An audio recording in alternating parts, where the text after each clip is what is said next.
You are listening to the Park Flyer Podcast, where we discuss our RC adventures.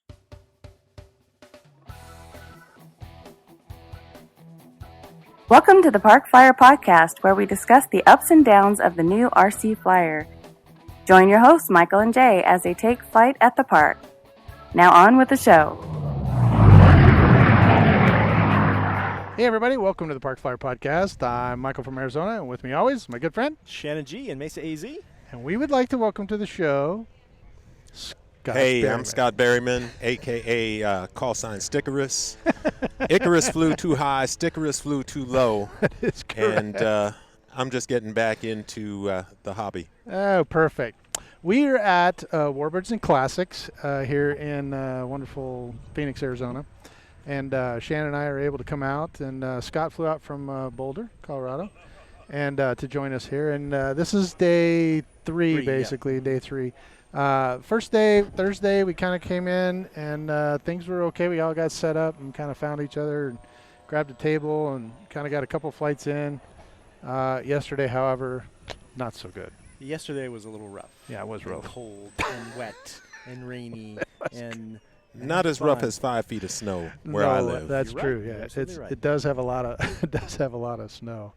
So for those of you that have been listening for a while, we've mentioned Scott on the podcast before. As many of you knew, he bought a Stutka, which I think is behind us here on the flight line, and dropped it at the house for this event. And he also wound up buying another aircraft that we can talk about later. But he came to Winter Warbirds with us, and that was your first time at Winter Warbirds, right? Yeah, that's correct. Yeah, he liked it. I got hooked. He was hooked.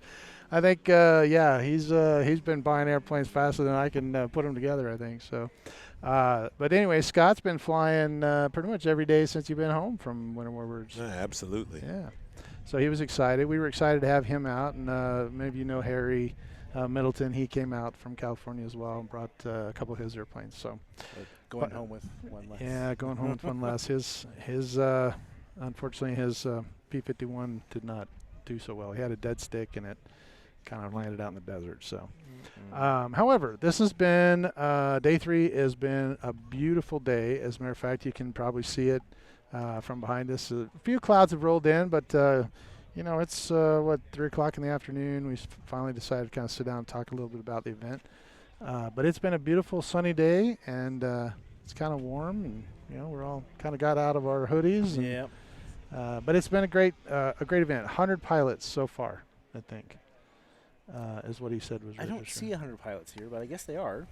Maybe Well, they kind of come and go. I don't know. maybe. It just It doesn't seem like 100 Yeah. pilots, but he claims that there's 100. Well, I mean, he I don't. registered I'm 100 not, pilots. Registered 100 pilots, Yeah. raising money for a great cause, Right, that's might be true. part of it, too. pediatric cancer. Yeah. Yeah, If you want to donate, that's Michael it. will give you the website. There you go. We can do that.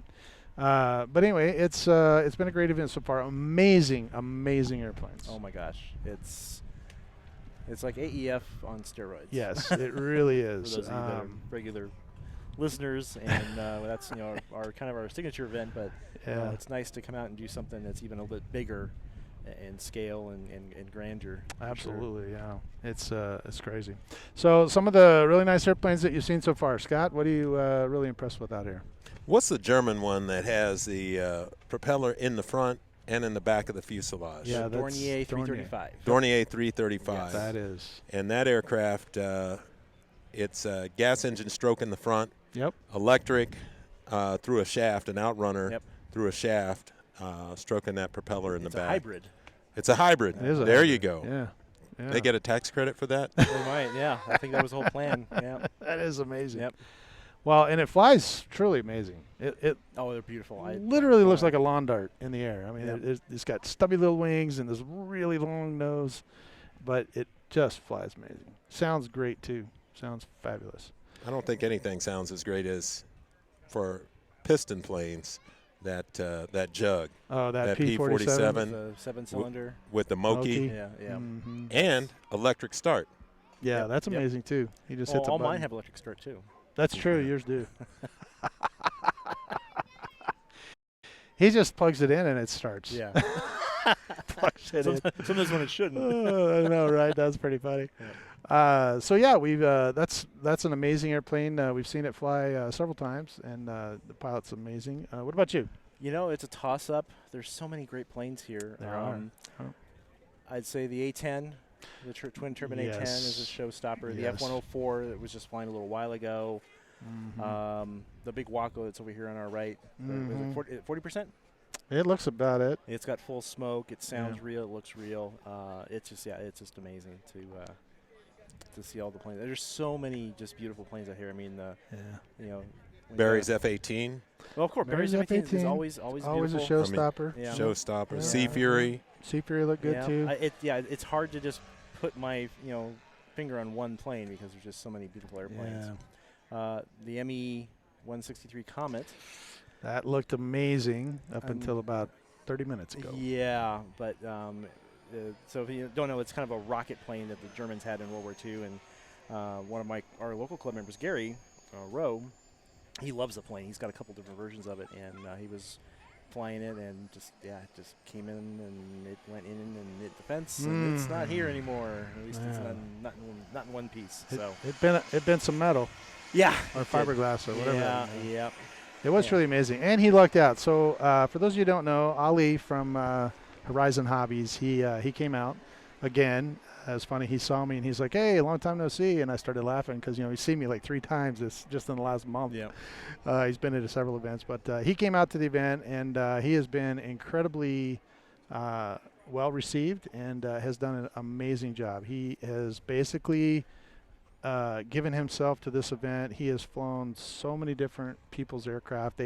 It's a big deal to have Ali fly your airplane. Because he knows what he's doing. Because he does know what he's doing. And matter of fact, Scott and I put this Stuka together, and man, we were getting ready to go fly it, and Scott's like, "Hey man, let's go get Ali." And so he ran down there, and Ali's like, "Yeah, heck yeah, I'll fly it." So he came down and first flight, and Ali just took off and was just amazing.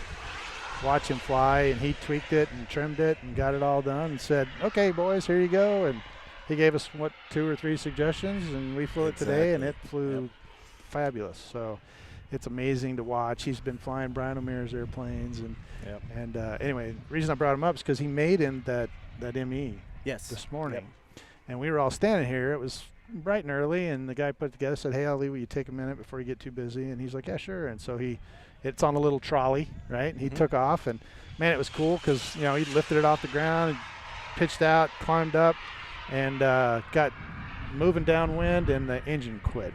And I told Shannon, I was like, "Oh, that thing has smoke in it." And then I go, "Oh, no, that's the engine quit." Yeah. Puffing smoke. Puffing smoke. So anyway, he landed it.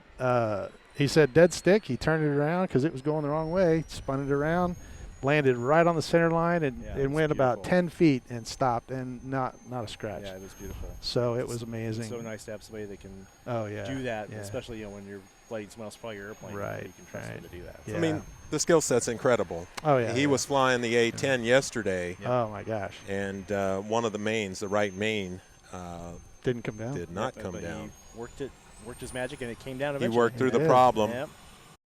Negative G's. Yep. Pushing. Absolutely. It was amazing. Well, he did do a good job, and so the guy tweaked some of the settings on the turbine, and then basically went back out, and he flew it for 8 minutes or so, and just put it through its paces. It looked amazing. He flew fast, slow, did everything, came in, touched down again, and then Gary, right? Gary went out, and I think just a few minutes ago was flying it, and something happened. So I think he had a lockout. Something happened, but it did not do well. So, and we hate to see that. We hate to talk. Yeah, we do not like to see crashes. I don't want to see anything going. We've seen a couple crashes, but But I still think probably for me the T-38. The T-38 is scratch built. It is a labor of love. Yep. We saw that thing fly right out of the shop. That's one of my other ones. It skipped my mind. Yeah. He started it in 2011. Oh, he started a while ago, and it had an EDF in it. So he was putting it together. It's made out of foam that's been glassed, and it's all from plans from Northrop, right? It's actually flying right now. Oh, is it? Yep. It's probably flying. Oh, yeah, here it comes. Hopefully you'll see it in the background as it flies by. But it's all from plans, and he's got a custom cockpit, custom wheels. I mean, it's just amazing. It's beautiful. It's amazing. But he actually took, correct me if I'm wrong, he actually took the actual full-scale T-38 plans. That is correct. And shrank them down. Yeah, he scaled them. Yep. Yep. So he got them directly from Northrop Grumman. So that's amazing. It was truly amazing. Yes. It was crazy. But we've seen him fly that thing. I felt really bad yesterday because the rains did come down. It was okay for most of the day, but about 2 o'clock in the afternoon, it really started coming down, and most of us were able to put our airplanes kind of away and in the trailers, and that thing was so big, nobody had room for it. I mean, we went everywhere, the tents, the RVs, and he was like, man, I don't want to disassemble the whole thing. It comes it literally comes apart in half. Yeah, 3 or 4 pieces. Yeah, it's huge. So we got somebody testing a Panther back behind us there, but that Panther's fast. Yeah, it is fast. I've seen it fly. I think they had a turbine shut down with air bubble or something, so he's trying to work that out. But yeah, I felt bad, and so you can probably see behind us on the fence over here that there's a bunch of blankets. I think he changed them out every 30 minutes and wring them out, let them dry, and then switch them out again. So I felt bad because his was the only one on the ramp. Yeah, but it's still okay. Oh yeah, he flew it. He's flown it a couple times. Still flying it today. Yeah. So. And his little Bell X1 that he made, scratch built. It's an EDF. It's beautiful. Yeah, that thing is cool. And him and his son are both wearing Bell X1 shirts. Yeah. And his son tows it around with a Jeep, RC Jeep. Yeah, so it's very cool. Yeah, this morning when they went out, they basically taxied it out with the truck all the way out to the runway, lined it up, disconnected because it's got a little lever to drop the tow. He comes back in the Jeep, and then the guy fires up and goes. Yeah, it's really cool. And it's pretty cool because he's got like a LED ring in there that lights up. It glows. It looks like it's pretty amazing. So, but it's a truly amazing airplane as well. So I think he's a very, very good builder. Yes, very good builder. So. Well, we learned from his dad. His dad's an amazing builder, and that's true. Especially with fiberglass, he's a genius. Fiberglass. Genius fiberglass. Yep. So I guess we need a sign there. He waved. He's like, oh, he didn't know. Yeah. We'll put a sign up and there says no trespassing. So anyway, this morning Scott got to fly the Stuka. So why don't you walk us through what do you think? Awesome airframe. Great story about how I got it. I guess it's not a great story. It's a sad story. The guy that originally built it had a stroke, and he's in the hospital right now. I think his name is Bill. So shout out to Bill. His best friend actually was helping him sell some RC stuff to pay some bills. So I'm grateful for that. And in terms of flying it, it flew great. Need a little help from Michael. And it presents really well in the air. It did present really well. And it flew great. I think Ali did a good job, trimming it out. We took a little bit of nose weight out of it, about 3.5 ounces, to try to get it to kind of sit a little bit more rearward. They had a lot of weight up in the nose. A lot of weight up front. And then, we have an issue with the IBC as well. So. Yeah, and I don't know what that is. It's an intermittent issue. Fortunately, the IBC fails closed, so you don't lose ignition. But we did not have the ability to use the IBC to shut the engine down. Right. So they had to use the trim. Old school. Old school. Trim all the way up, and like the old school. It finally quits. Yeah. So, but yeah. So, what other airplanes? Oh, we did the gaggle. That was kind of fun. Yeah, we had a E-Flight gaggle. We went up with your T-28 and our T-28s. We did that. For the first time. That's true. We did. I had gotten the T-28 at AEF as one of the raffle prizes. That's and finally got it up and running. I was trying to get it flying yesterday, and my retracts would not work to save my life. Everything else worked fine. Finally worked through it, but the weather was getting pretty crappy. It was getting crappy. So I was like, I'm gonna let it sit till tomorrow. So. And I got to give props to Shannon because I was pushing him really like, hey man, the rain stopped. Let's go fly it. And he's like, no. because we saw one plane go in because of the rain. We I was did. Like, yeah, I don't want to do that. Yeah, so that better, was sad better too. safe than sorry. Yeah. And those planes present so well, and they just have such an incredible envelope. Mm-hmm. Yeah. I mean, from no faster than a man can walk to Little faster than I can walk. Yeah. So yeah. but no, it flies great, and it was fun. We could get out there and do the little formation flying. Yeah, we did. We're not ready to audition for the Thunderbirds yet. But Not, hey, we had a not good quite time. yet. We had fun though. But it was fun. Yeah, and Shannon's still trying to think of a scheme. You can probably see it right behind us here. It's in yellow there. It doesn't have any markings on it, but he's still trying to figure on out. The fence. I might just make it the same as. Yeah, as I think you Mike's. can see mine. Maybe see mine over here. It's got the green stripes on it, but it'd be kind of cool for some different number on the nose. Yeah, but maybe different number, maybe different but, letters on the tail. Yeah, that kind different of thing. numbers. So That'd be we'll kind of see. cool. That brings something up. A lot of these planes have significance historically. Mhm. What is the significance of the green stripes? You just picked that out, or No, that was one of the actual squadron's colors. So Yeah. we go through the pictures of all the different paint schemes and Cali Graphics, who provides a lot of the graphics for us. She has pictures that she shares of people that have done already. So we kind of go off of that. But we'll try to find something as real as possible. And I don't have any, like any family or anything that was in a training squadron or a naval, but it was one of the original training squadrons when the T-38s came out, and they painted them for the training squadron. They painted a green stripe. So I think if I'm not mistaken, it was the Navy or Marine. Both I think had a stripe. Anyway, the Navy used it, and it wasn't very long. They painted them gray right afterwards, I think. Yeah, so the yellow didn't last them. long. Yeah, so. it didn't last. So, but that's a good point in the fact that there's a lot of airplanes out here that do have significance.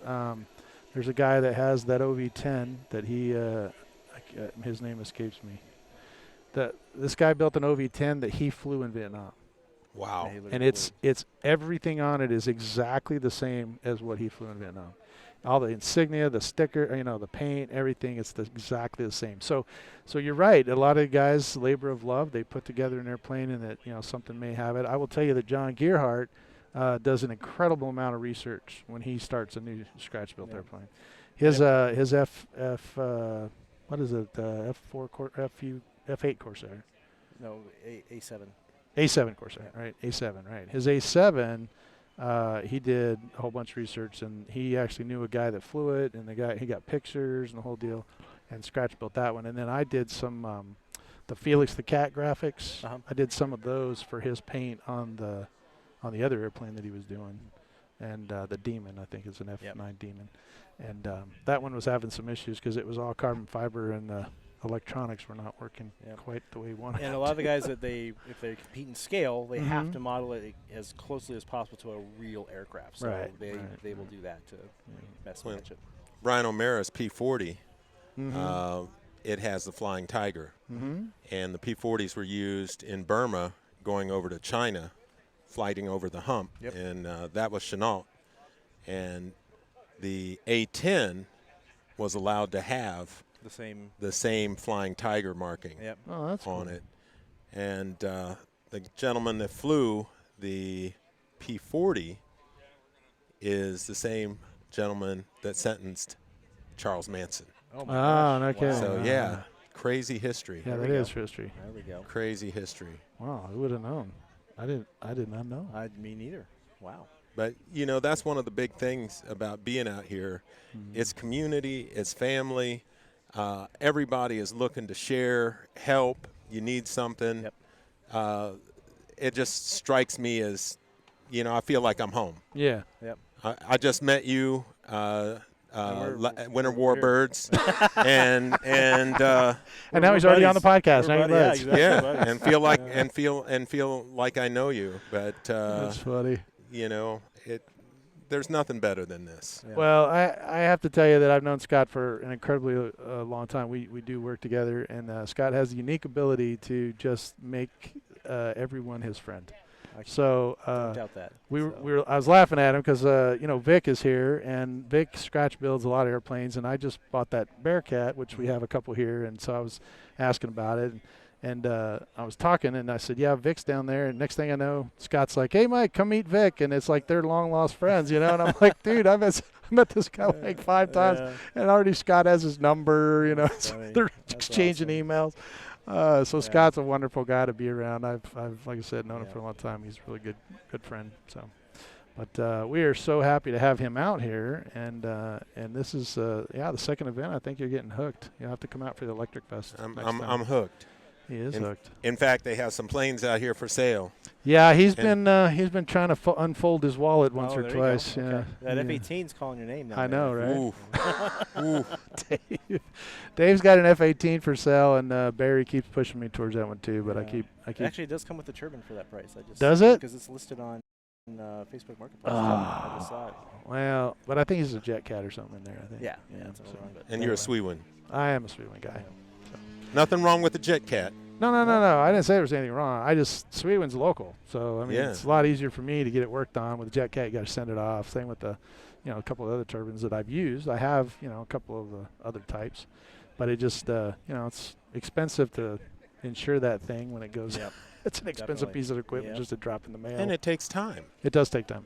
So, and the Bad Boys RC guys are really good. They're on the west side of town, and if you need something, you can just call Roman, I guess, and Roman usually answers the phone, kind of gets it out there. Let's see, what else did we do today? We the day's kind of zipped by. Good food, yeah. We they had the burger joint was here. Yum Yum Rockets. Yum Yum Rockets.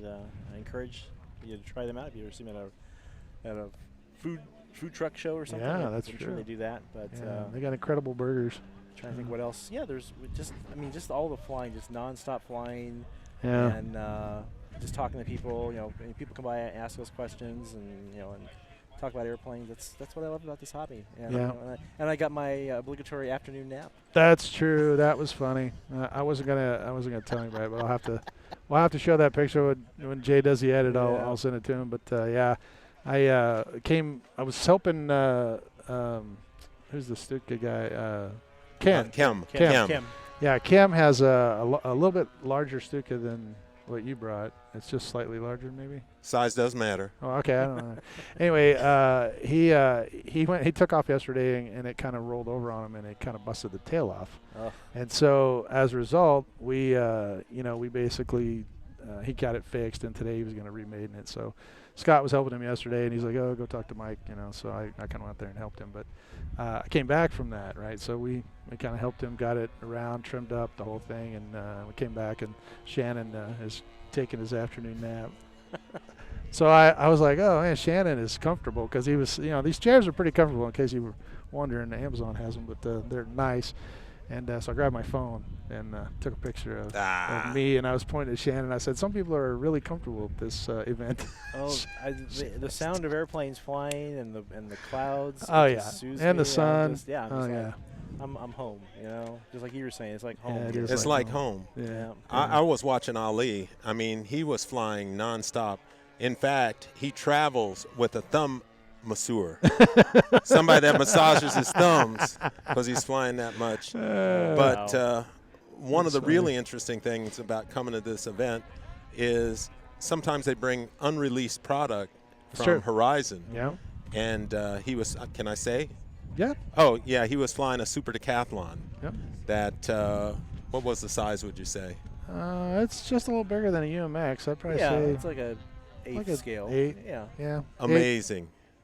Yeah. They did. I think they pre-ordered those. Did they? Yeah, they're already online, so it's okay. But it's a small Decathlon. I think Horizon has them out, and of course, this is the first time that we've seen it. Yep. Ali, they did not have it at the last two events that we were at.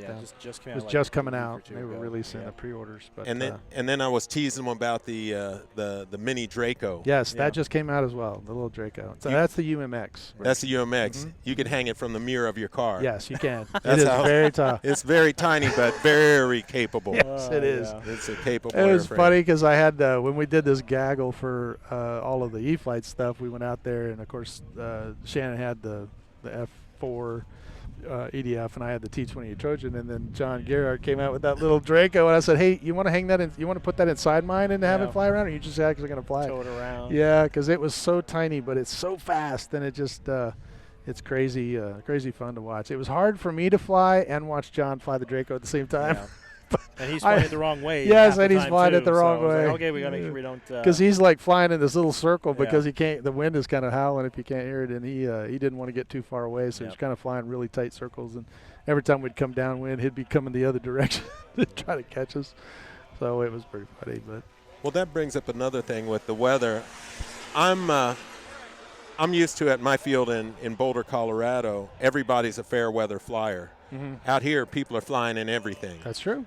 They're flying in 20-knot crosswinds. Yep. With incredible aircraft. Yeah. Yeah. I mean, some of those are, what do you say, 80,000?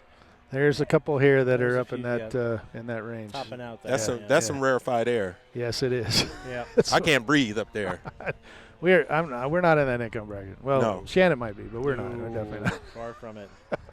I'm flying E-Flight. Yeah, the E-Flight. Yeah, Yeah, the that's my T-28 stuff. Trojans.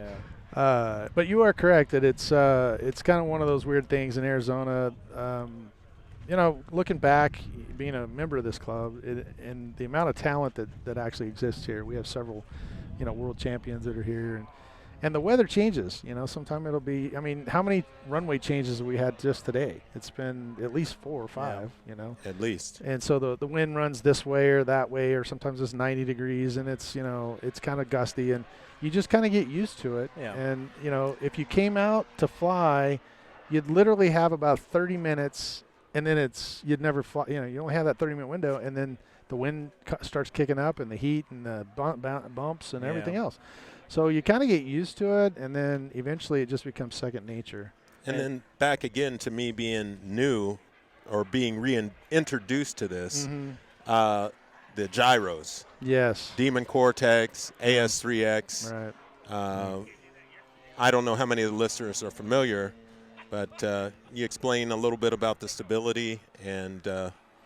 Yes. So the gyro itself counteracts when you're flying, the wind kind of lifts a wing, or you have that little stability issue where you're kind of, have a crosswind. And the gyro actually compensates for that. So, if you're not familiar with it, and most people, I think, in this part or this far into it, I think they've been around long enough. Most people actually kind of understand it. But it basically the gyro tells the receiver to instructs the control forces to go in the opposite direction.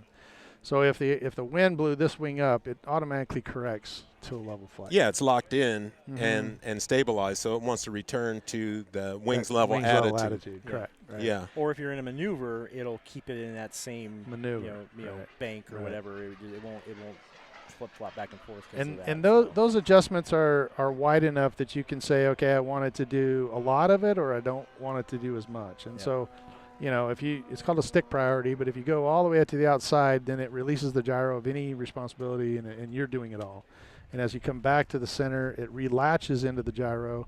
And matter of fact, they were having a big discussion up there about latching. They were playing with it, but the latching happens, where the gyro grabs it again and says, oh, we want to return.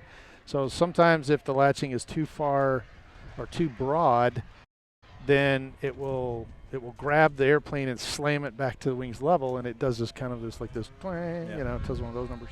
And so anyway, you've got to kind of play with it to make sure that when you roll, it's all linear and it happens kind of nice and smooth. But what I tell Jay most of the time is the Demon, and you flew it, but it makes the airplane feel heavier than it is, or more. I mean, it's more stable, but it just locked to me, in. Yeah, it feels more locked in. When you make that turn, it feels like it's turning. It's not kind of okay, I got moving the sticks around. So for me, the stick movement the stick movement is so minute compared to if it's not there. Yeah. Some guys use it as a crutch. I don't really use it as a crutch. I use it just to smooth out the stick movement. So I'm not. It's a tool. But it is a tool, and if you're familiar enough with it to use it, it's a very, very good tool. So, but yeah, most of the airplanes now are coming out with them. The new Spectrum receivers that we have all come with AS3X. The new Spectrum big channel, like the 20-channel receivers are coming with the new Synapse. Synapse, Yeah, Synapse, and then the Demon Cortex, of course. And then most of the other brands too, FR Sky, they have stabilized receivers. And again, it's just to help you smooth out your flight and make it a little more, and then if you're doing things like knife edges or, or hovering, it'll help you to maintain those, because sometimes those are a little challenging. They are. So it's just a little help. Yeah, that's true. Well, we've seen everything from small UMX to big quarter scale turbines out here. It's been a great time so far. We still have the remaining evening. Yesterday, the event last night got rained out, so we're doing it tonight. We're doing a dinner and an auction. So if Scott's lucky, maybe his wallet will part with some dough during the auction. You said something that just triggered something. You said evening. Yes. I had never, ever seen people flying at night. Really? And with all the LED lights, it was so amazing. Yeah. Very easy to see, understand orientation, and fly their airplanes. Yeah. So I'm hoping we get to do some of that tonight. Oh, yeah. Mike's been very generous with his T-38, 28, one of them 8s, Trojan, and let me run about 5 battery packs through it. So it's a great airplane to fly, and it's relaxing. It is relaxing. It's relaxing. It's not a nervous flyer. It's not a crier is what I call them. Those real expensive ones. Yeah. Those are my crier Ooh. Those go in. I'm in the fetal position in the corner. I'm done. Everything's for sale, packed up, ready to go. But that's fun. Well, I can't tell you how much we have enjoyed having you on our podcast. It has been very, very good. Thank you for coming out and spending the time with us. It's been a joy to have you out, and like I said, as this day wears on, I hope we get more flying in. I still have probably 10 more battery packs for you to run through that Trojan. I love it. I love it. We'd probably be flying more of the Stuka if I didn't burn up the choke servo. That was kind of my fault. That's a story for a different time because we're out of time, but that was my mistake. But anyway, we are here at the Arizona Warbirds and Classics, and as part of the 8th Air Force. If you have not already subscribed to our channel, if you got this far, please give us a thumbs up on YouTube, and we hope to see you again in 2 weeks. Look at that. All right. From Michael here in Arizona. Shannon G, Mesa AZ. Scott Berryman, a.k.a. Stickerus, Boulder, Colorado. All right. We'll see you in 2 weeks. You have been listening to the Park Flyer Podcast. Thank you for joining us, and we look forward to your next visit. Please give our show a star rating and review, and feel free to email us your questions, topics, or suggestions to parkflyerpodcast@gmail.com.